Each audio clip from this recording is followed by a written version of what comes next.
nuôi nhau thì bao lắm sẽ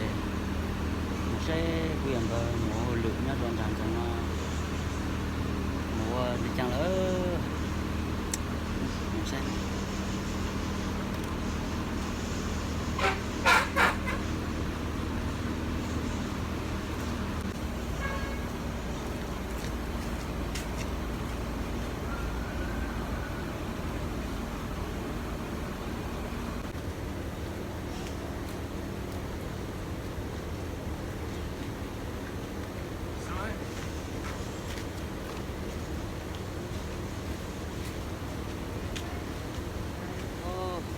như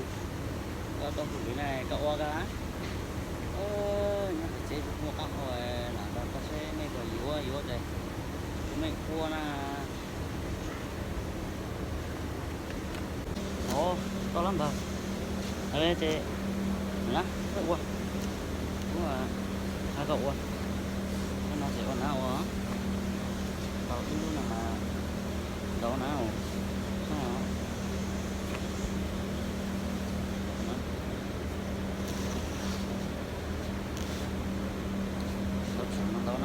đâu nó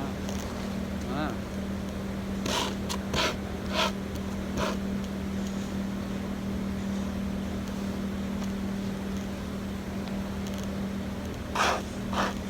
Đâu nó đó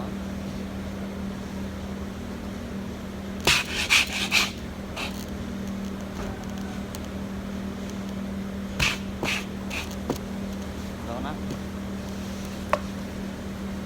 do thì do làm vậy rồi nó có đâu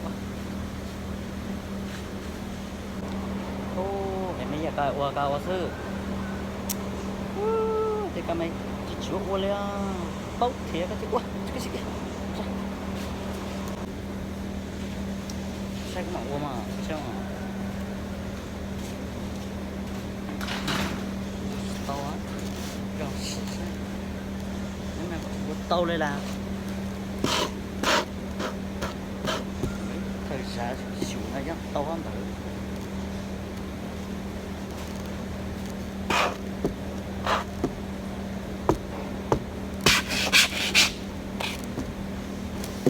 cua nó có sao mà bao lại